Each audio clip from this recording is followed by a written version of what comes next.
Umabot na rito yung ano, mga kabukals, oh. Oh, umabot na, oh. Abot kamay na, mga kabukals, oh. Abot kamay na. Ganda. Tataba. Ito pwede rin yata ito sa ano? Ang tawag dito? Sa hito ba? Ay sarap mga kabukals, oh. Napakasarap nito, oh. Taba. Diba?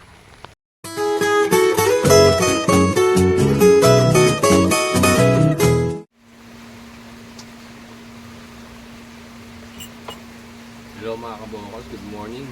Almusal muna tayo. Ito yung mga napir na kinakatis natin, oh. Tinatrabaho ko ito kagabi. Kaya lang, hindi niya kaya. So ngayon tutuloy ko. Shoutout kay Sir Daddy John's Farm at kay Sir Wilfredo.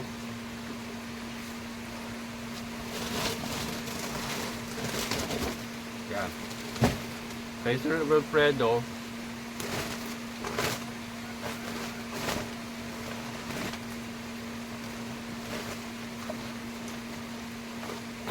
yes sir, natapos ko na yung Madre de Agua cuttings mo, 150. So ito naman kay Sir Daddy John's Farm na 200. So ito medyo mabigat sir, oh. 150. Hindi ko alam kung magkano abutin to sa ano, sa tawag ito, sa LPC. Tapos ito rin medyo mabigat din itong ano, medyo mabigat din itong mga Napier cuttings. Pilitin ko matapos ngayon bago magtanghali, kaya lang magpapakain pa kasi ako ng mga alaga natin. Pilitin ko may padala ngayon. Pero if ever na hindi ko kayanin ngayon ipadala kasi sama ng panahon mga kabukals, so maulan na naman. Wala na naman tigil sa pagulan. Sigurado bukas kasi ay gawa na ito, eh. Sigurado bukas na ang umaga, pagkatapos ko magpakain ng mga alaga, mapapadala ko na. Kasi ito, 90 pa lang ito, eh. 90 pa lang itong mga kabukals na ano. Ayun, oh. 90 pa lang po ito mga nakatings ko ng Napier ni Sir Daddy John's. Kasi inuuna ko yung paggabi yung kay ano, kay Sir Wilfredo na 150 Madre de Agua. So ngayon 90 200 yan. Not sure kung matatapos ko po ngayon, ha sir. Yan, pasensya na sa delay. Pero ano, kung hindi man ngayon, bukas sigurado na talaga. 101%. Tama naman panahon, eh. Kainis naman, oh. May bagyo na naman yata. Yun ako nakapanood ng balita, eh.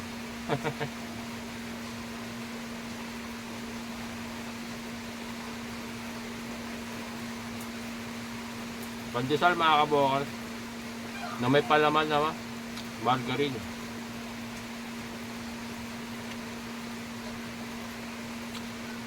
Yan. Mahirap na naman gumalaw at ano, maano ito, oh. Yan mga kabukals, ano, maulan na naman.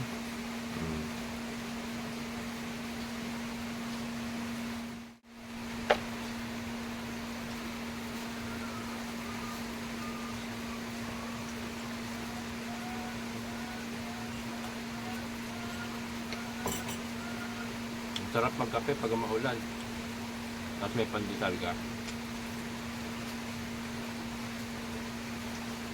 Ano kasi, ako bread person kasi ako, matinapay talaga ako mga kabukals.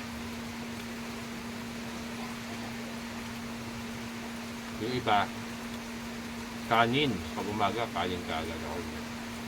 Tinapay talaga yung nahanap ko.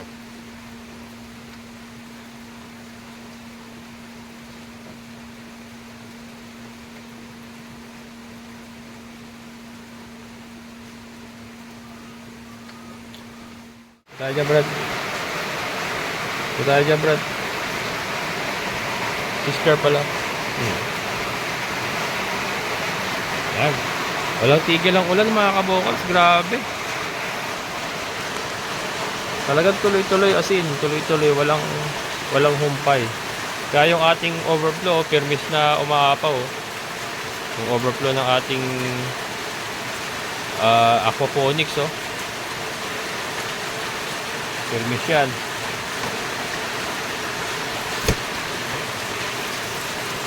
Pinalot ko nga yung ating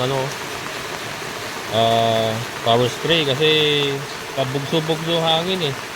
Yung ulan ba, pabugso-bugso, inaabot siya, nababasa. Kaya binalot natin ng plastic. Ayan. Okay naman yung tapo ng tubig natin. Yan po yung nanggagaling sa ating aquaponics. Ang kagaganda ng ating mga kangkong, mga kabukals. Mamaya labasin natin. Katataba ng ating mga kangkong.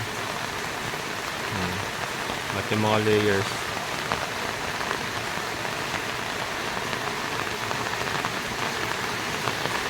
Re-ready ko na itong isang brooder kasi ika 18 days na bukas ng mga itlog sa incubator.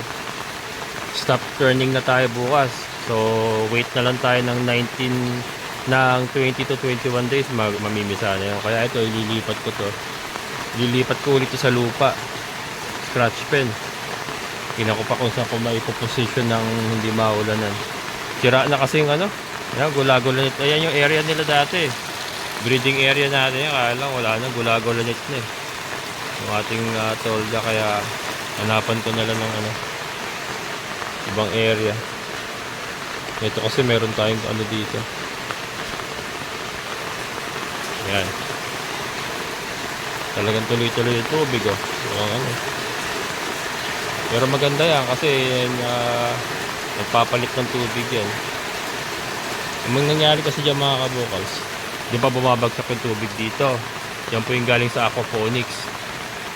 Itinutulak niya ngayon yung mga maduming tubig, yung mga lumang tubig. Itinutulak niya papunta rito.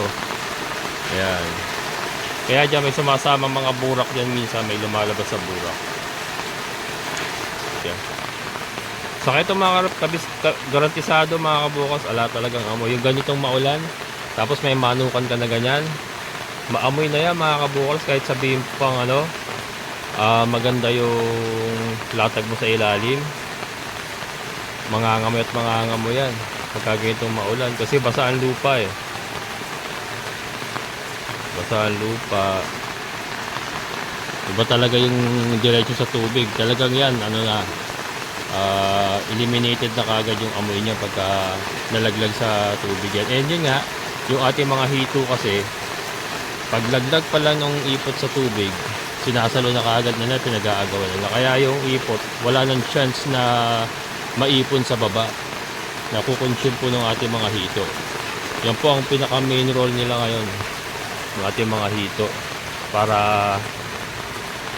yung mga ipot ba, hindi mag-accumulate. At the same time, lagi silang busog at yung mga hito. And again, bago po i-consume yung mga hito na yan po ay ililipat sa cleansing tank ng isang buwan bago natin sila i-consume. Ganyan po ang mangyayari sa mga hito na yan. Yan. Yung mga saging natin, ang ganda ng tubo.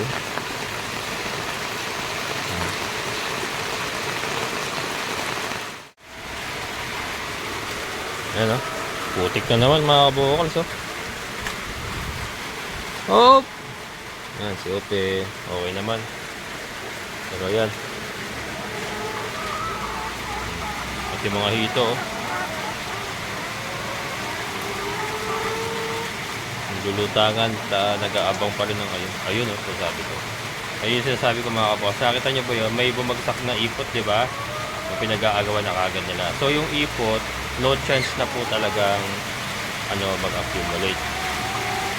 Yan po. And ito mga kabukals, garantisado po ito kasi may nagtatanong, hindi kabukals, hindi pa talaga mabaho? Hindi po mga kabukals, hindi po mabaho.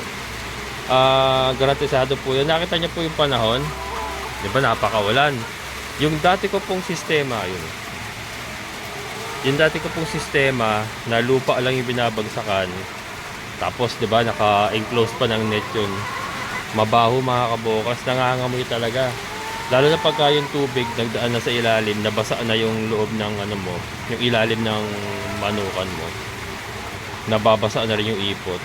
Ang baho, lalo na pagka inuud na yan, pasintabi po sa kumakain. Inuud po yan mga kabukas pagka nabasa. Ayun, ang baho talaga. At saka yung langaw mga kabukals, talagang kahit anong gawin mo, meron at meron talagang langaw na madami. Yan. So ito nakita nyo mga kabukals, diba? Wala pong langaw na lumilipad-lipad. Meron ding minsan pa ilan-ilan, pero hindi ganun kagrabe mga kabukals na talagang doon sa conventional na lupa lang yung dating binabagsakan nila. Diba kaya kung matatandaan nyo, nagpasok pa nga tayo ng Muscovy duck sa loob para lang makontrol yung langaw, diba? Pero ngayon hindi natin kailangan yan. Kasi nga ultimano, ayan, pagbagsak ng ipot sa tubig, kinakain na po ng mga hito natin yan. So wala na talagang chance na mangamoy pa yung ipot na yon. Ito lang sa mga bakal, ini-scrape out natin yan sa mga bakal na yan. Kaya lang, ang maganda po sa bakal na yan mga kabukals, natutuyo po kasi yan natutuyo yan. So wala po, hindi po siya nilalangaw, hindi po siya nangangamoy. Kasi pagka natuyo na po yan, wala na. Tapos pagka in-scrape out mo yan diretso sa tubig, lulutang-lutang yan. Kakainin pa po ng mga hito yan. Pagka natuyo na siya, in-scrape out mo, lulutang sa yan, magiging parang floating pellets po yung mga ipot na sa bakal na yan. Diba? So napaka convenient para sa nag-aalaga yung ating ginawang sistema na to. Yan yun naman talaga ang goal ko nung simulan ko ito.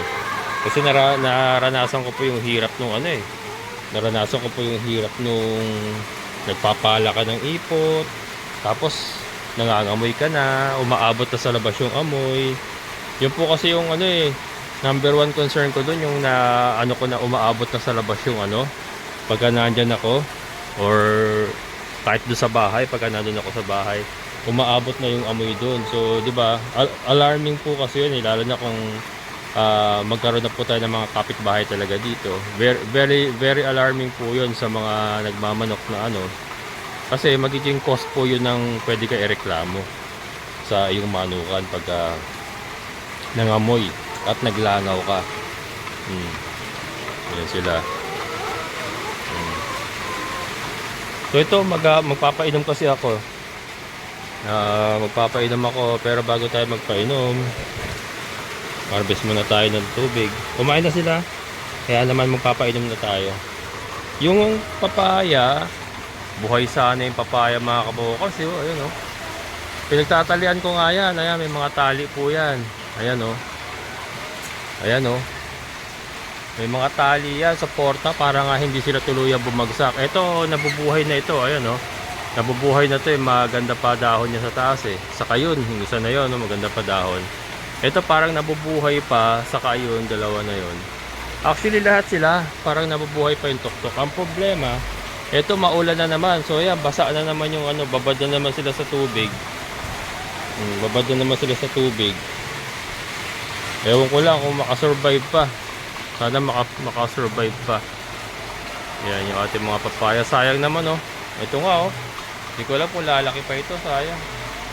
Na ko na makapagtitinola sana ako Alam mo ka nang hindi na pag binuksan natin yan, baka dilaw na yan. Yan, sundabi nating itlog. Ito mga kabukals, 52 heads na lang ito 51 heads kasi meron tayong isa sa meron tayong isa sa doon sa clinic. Iniwalay natin. Ayan. Mga itlog natin.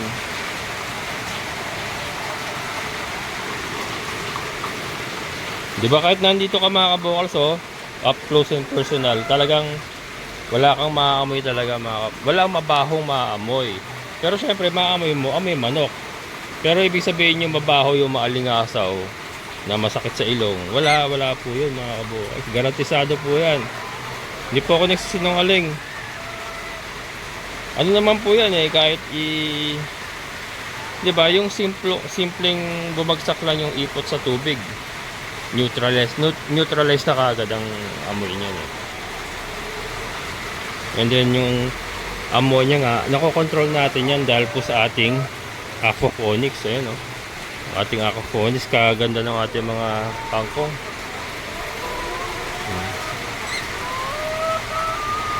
Harvest muna tayo. Ayan. Ang mahirap lang naman kunin yun nandito sa taas eh.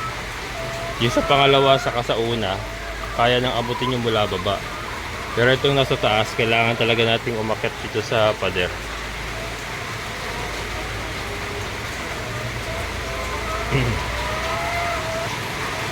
Ito iba kulay talaga mga kabukals kasi galing po sa White Leghorn, Rhode Island ito. Kaya iba kulay. Pero sinasama din natin yan. Maganda ang egg yolk niyan, kulay pula din.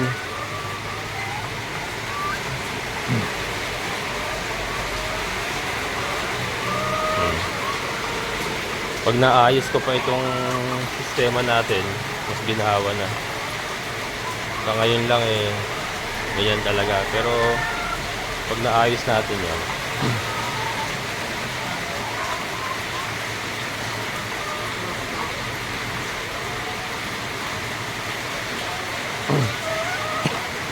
yan, di ba plano ko nga, greenhouse sa taas mga kabukals. Greenhouse tapos nakabubong yun ng transparent. Alam niyo yung UV transparent na yero na yung plastic na yero na pambubong na transparent, yun ang ilalagay natin para kahit bumabag yung ganito, di ba, nakapaggugulay ka. Kahit bumabagyo, tuloy-tuloy ang ulan, makapagtatanim tayo ng lettuce, ng pechay. Yan kasi mga lettuce sa pechay mga kabukals, mahina sa tubig yan, nalulusaw yan. Kaya maganda may bubong na transparent para makapagtatanim tayo ng mga leafy vegetables na katulad ng yung pechay, mustasa, lettuce.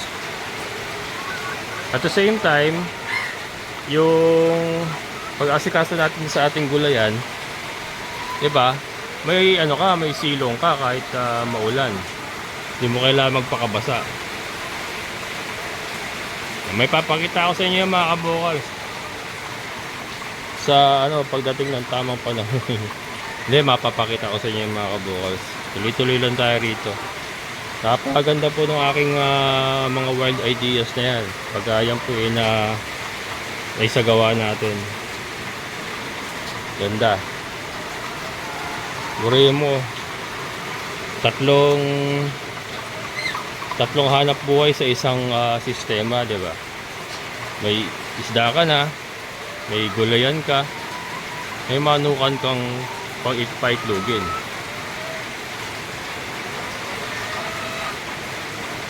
All in one system, di ba?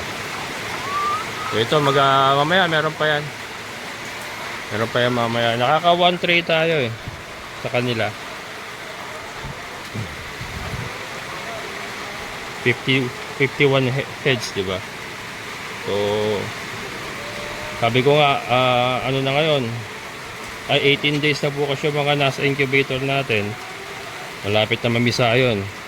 20-21 days mamimisa yun. Makita na natin kung makakailan tayo mga pamalit. Kaya magpapainom na muna ako mga kabukal sa inyo.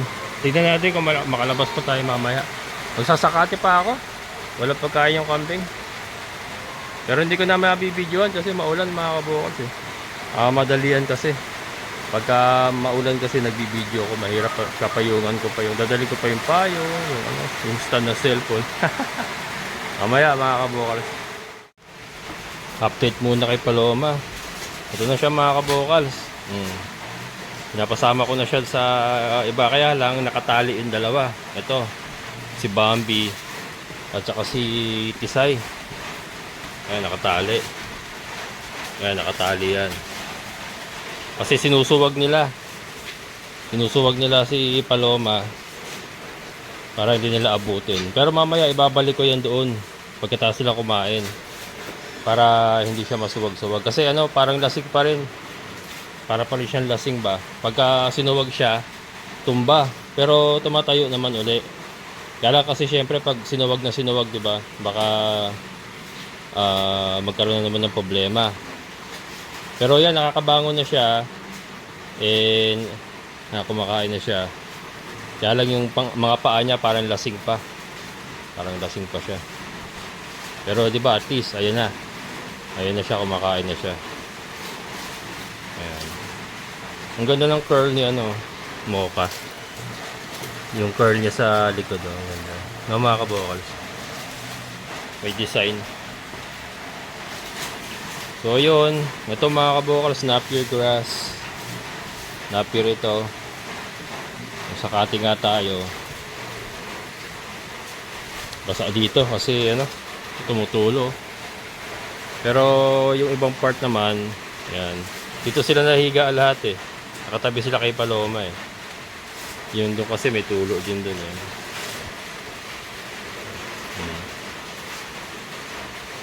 Yan, okay na ito si Paloma. On the road to recovery na talaga ito.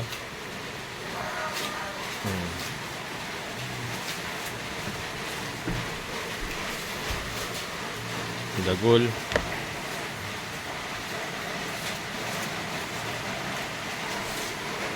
Yan. Labas tayo.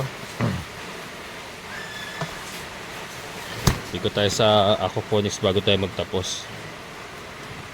Grabe ulan mula kayo na pa kayo ng madaling araw yata. Kasi kagabi wala pa yan eh. Nag-cuttings ako, wala pa eh.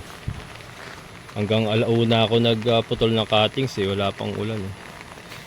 Napakaganda na ng tubo ng kangkong natin mga kabokal. So, may bulaklak na hindi, ito yung balay. Ito yung dahon pala. Akala ko bulaklak, kulay dilaw eh. Pero ang ganda na taba. Sarap niyan mga kabokal. So, taba. Ang lago na dito ay talaga rin naman. Ganda. Pag hindi ko pa napuputulan niya, pagka yan inaharvestan ko eh, lalo lalago yan. Plano ko yung mahaba, itanim ko uli dun sa may mga parang kinakapos or parang bali. Para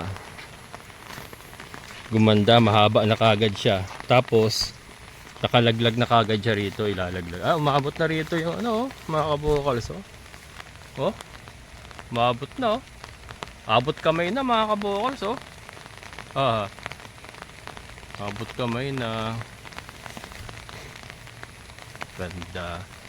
Tataba. Ito pwede rin yata ito sa ang tawag dito? Sa hito ba? Ay sarap mga kabokals. Napakasarap nito Taba. Diba? Pag yan natalbusan ko rito, magsasanga-sanga yan. Pero ang plano ko nga, yung isang mahaba na yan, putulin ko. Tapos doon sa may parang nababali or nabali, itatanim ko uli. Pero hindi naman lahat, titignan ko rin. Pero ayan na mga kabokal, so ganda. Yan, malaking bagay po yung paglago ng kangkong natin na yan. Kasi yung buong system na yan, yung paikot na yan, yan na po ang ating biofilter. Yan na. Yung buong paikot na yan. Once na talagang nagpropagate na ng gusto yung ating mga mga kangkong. Ayan, meron pa nga tayong blanco. Pero tumutubo. Galing na sa ugat yan. May mga bago tumutubo. Galing na sa ugat. Yan ang maganda, galing na sa ugat. Kasi wala nang bali yan.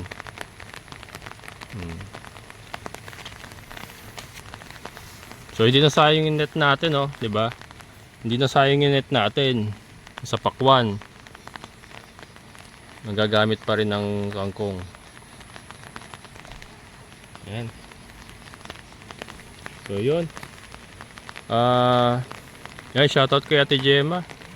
Andiyan na si yung kapatid niya. Yung asawa lang nandiyan si Kuya Samuel. At least may nakatira na. Ayun. maulan. Ayan mga kabokals, hanggang dito na lang. At kung wala naman tayong lakad, importante, stay at home na lang tayo. At maulan na naman. Amazing na buhay. Bye bye.